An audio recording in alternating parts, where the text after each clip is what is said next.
Jacques Ellul. Extrait de L'illusion politique, 1965.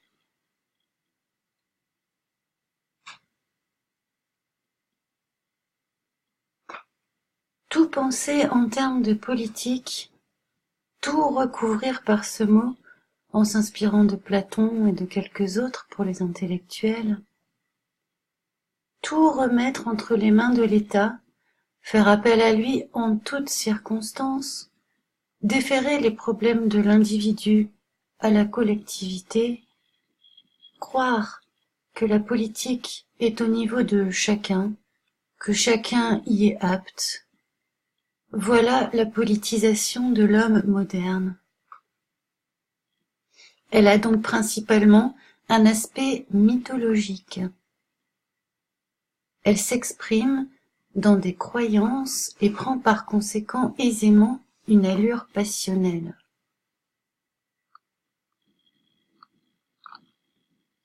Nous ne pouvons concevoir la société que dirigée par un État central, omniprésent et omnicapable. Ce qui était du domaine de l'utopie, avec une vue organiciste de la société où l'État joue le rôle du cerveau, nous l'avons maintenant non point accepté idéologiquement, mais profondément intégré au plus profond de notre conscience, sous peine de nous mettre en désaccord radical avec tout le mouvement de notre société, souffrance que nous ne pouvons accepter. Nous ne pouvons même plus concevoir une société où la fonction politique, celle de l'autorité gouvernementale, serait limitée par un obstacle externe. Nous en venons à l'idée moniste du pouvoir qui arrête le pouvoir. Nous ne pouvons plus concevoir une société aux groupes intermédiaires autonomes, ni aux activités divergentes. Cette prééminence du politique est l'une des présuppositions sociologiques communes aujourd'hui à tous et qui s'étend progressivement dans tous les pays. Il nous paraît évident, sans réserve, que tout doit être soumis au pouvoir de l'État. Il nous semblerait exorbitant qu'une quelconque activité puisse lui échapper.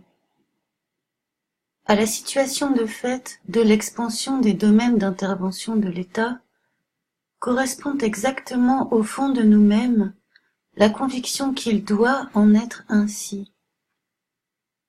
La prétention d'une entreprise, d'une université, d'une œuvre d'assistance à rester indépendante nous semble anachronique.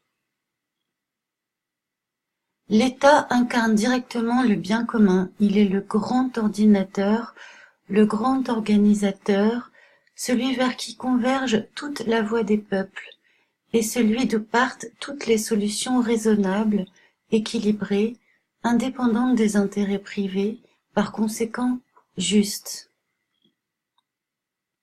Lorsque par hasard nous constatons qu'il n'en est pas ainsi, nous sommes profondément scandalisés. Tant nous habite cette image de la perfection de l'État.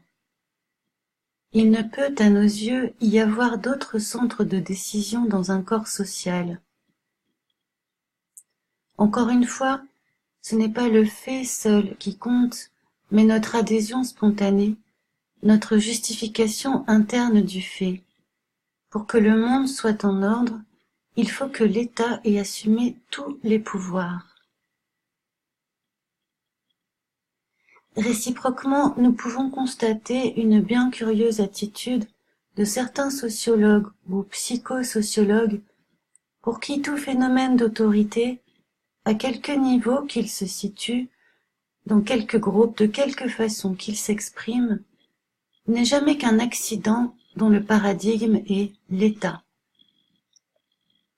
Qu'il se dégage un leader dans un groupe, que le père exerce une autorité dans la famille, qu'un technicien s'impose dans une corporation, aussitôt le phénomène de l'autorité se trouve dégagé de son contexte pour être ramené à celle de l'État, à la forme qu'elle peut adopter dans le politique, tant nous avons besoin de cette vision pyramidale où chaque autorité n'est qu'un modèle réduit de l'autorité avec un grand A. Et cette place faite dans notre cœur à l'État et à la vie politique nous conduit à toute une interprétation de l'histoire. Celle-ci est d'abord une histoire politique. Pendant longtemps, seul l'événement concernant les royaumes et les nations, seules les guerres et les conquêtes, seules les révolutions politiques ont compté. Sans doute cette conception de l'histoire est-elle dépassée, mais elle est remplacée par l'importance attribuée aux structures politiques et administratives.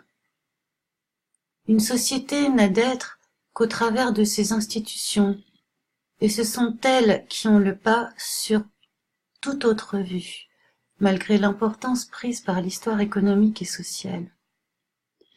Mais surtout, nous n'échappons pas à cette étrange vue d'une histoire qui serait en définitive fonction de l'État. Là où il y a État, il y a histoire avec un grand H, digne de ce nom. Les temps mérovingiens ne sont aussi sombres que parce que l'État est dérisoire. Le Moyen-Âge, entre guillemets, n'est âge intermédiaire, période sans nom, que parce qu'il se situe entre deux périodes de grandeur de l'État, le romain, le monarchique. Entre les deux, ce regrettable intermède où l'on est obligé de considérer la société informe parce que non voulue du sommet, parce que non animée par une volonté unique, parce que non organisée concrètement. Heureusement, les rois, d'une main de fer, restaurent l'État.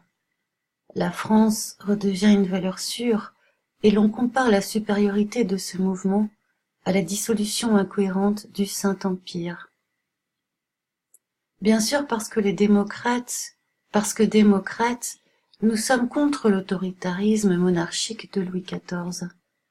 Mais il conserve notre secrète affection parce qu'il était l'État.